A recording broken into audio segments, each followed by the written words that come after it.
Hello friends, welcome to Akshayasmi vlogs. எல்லோரும் எப்படி இருக்கீங்க? நானும் ரொம்ப நல்லா இருக்கேன். Advance happy Deepavali to all. எல்லோரும் சேஃபாக நல்லபடியாக தீபாவளி கொண்டாடுங்க.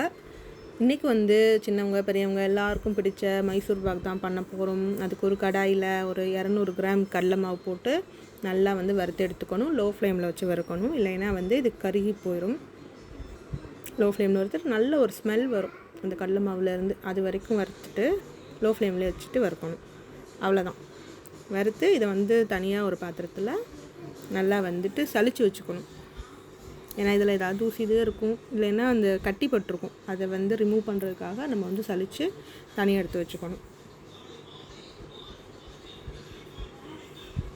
ஸோ அந்த மாதிரி ஃபைன் பவுடராக சலிச்சதுக்கப்புறம் ஃபைன் பவுடராக கிடைக்கும்ல, அதில் தான் வந்து நம்ம நெய் எண்ணெய் எல்லாம் சேர்க்க போகிறோம்.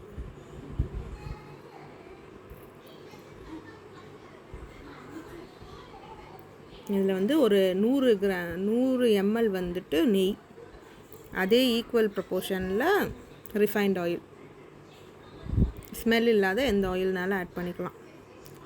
மொத்தத்தில் 200 ml வந்துட்டு இந்த லிக்விட். இதை வந்து கட்டிப்படாமல் நல்லா வந்துட்டு ஃபைனாக வந்து கரைச்சிடணும்.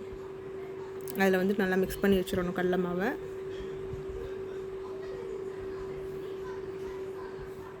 இந்த கன்சிஸ்டன்சி வந்ததுக்கப்புறம் நம்ம வந்து இதுக்கு பாகு காய்ச்ச ஆரம்பிக்கணும். இதை தனியாக ஓரமாக தூக்கி வச்சுட்டு ஒரு 200 கிராம் கடலை மாவுக்கு வந்து 300 கிராம் வந்துட்டு சர்க்கரை, 300 கிராம் சர்க்கரை சேர்த்துட்டு அதில் அதே அளவுக்கு வந்து 300 ml தண்ணி ஆட் பண்ணிடணும். இந்த சர்க்கரை வந்து முங்குற அளவுக்கு ஆட் பண்ணால் போதும். அதுக்கப்புறம் இதை வந்து நல்லா பாகு காய்ச்சணும். பாகு பதம் வந்து ஒரு கம்பி பதம், கரெக்டாக ஒரு கம்பி பதம் வந்ததுக்கப்புறம் நம்ம ஆல்ரெடி மிக்ஸ் பண்ணி வச்சுருக்கோம்ல கடலை மாவு, நெய், எண்ணெய் எல்லாம் வந்து அந்த மிக்சரை தூக்கி இதில் ஊற்றிட வேண்டியதுதான். இது நல்லா வந்துட்டு கொதிக்கணும். நல்லா கொதித்து ஒரு கம்பி பதம் கண்டிப்பாக வரணும். அப்போ தான் அந்த மைசூர் பாக்கு வந்து சாஃப்டாகவும் இருக்கும். அதுக்கு முன்னாடி நம்ம எந்த ட்ரேயில் வந்து அதை கொட்டி வைக்க போகிறோமோ அந்த ட்ரேயில் வந்துட்டு நெய் அல்லது பட்டர் வந்து ஆட் பண்ணி இந்த மாதிரி ஸ்ப்ரெட் பண்ணி வச்சுக்கணும். அவ்வளோதான், ஒரு கம்பி பதம் வந்துருச்சு. தண்ணியெல்லாம் வற்றி நல்லா வந்துட்டு இந்த சிரப் வந்து ரெடி ஆயிடுச்சு.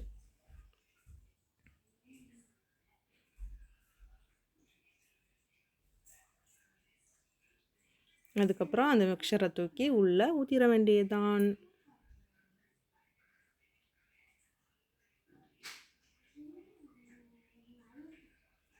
அவ்வளோதான். இதுக்கப்புறம் கரெக்டாக 10 நிமிஷம்தான். 10 நிமிஷத்தில் வந்துட்டு அந்த மாவு வெந்துருச்சு அப்படின்னா அவ்வளோதான், நம்மளோட மைசூர் பாக் சூப்பராக ரெடி ஆயிரும். செம்ம டேஸ்ட்டாக இருந்துச்சு. கண்டிப்பாக இதை ட்ரை பண்ணி பாருங்கள். யார் வேணாலும் இதை செய்யலாம். இது வந்து பெரிய விஷயம்லாம் இல்லை. அந்த ப்ரொப்போர்ஷன்ஸ் மட்டும் கரெக்டாக ஃபாலோ பண்ணோம் அப்படின்னா மைசூர் பாக் வந்து சூப்பராக வந்துடும். அந்த சிரப்போடு வந்துட்டு இதை நல்லா வந்துட்டு மிக்ஸ் பண்ணி விட்றணும் ஈவனாக.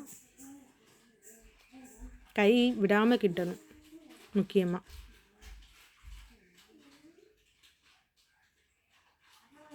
ஸோ இந்த மாதிரி கொஞ்சம் நுரைச்சி வர ஆரம்பிச்சிருச்சு அப்படின்னா அந்த மாவு வந்து வெந்துருச்சுன்னு அர்த்தம்.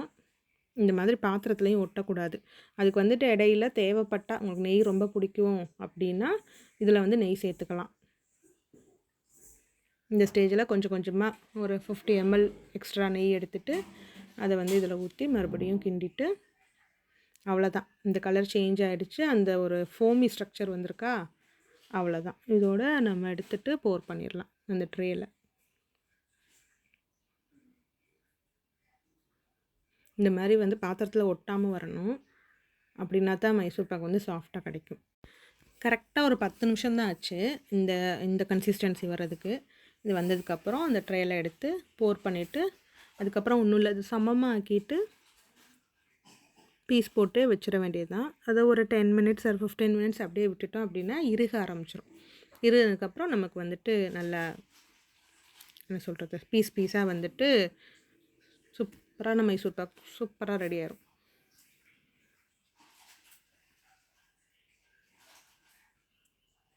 இந்த மாதிரி மைசூர் பாக்கெலாம் இந்த பெட்டி கடையில் கிடைக்கும். 90s கிட்ஸ்க்கு எல்லாத்துக்கும் தெரியும்.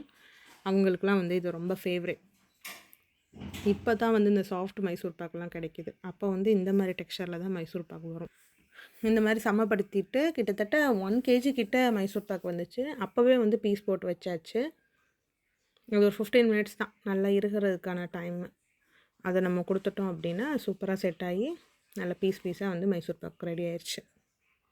15 மினிட்ஸ் கழித்து எடுத்து பார்த்தோன்னா நம்மளோட மைசூர் பாக் செம்மையாக ரெடியாக இருந்துச்சு.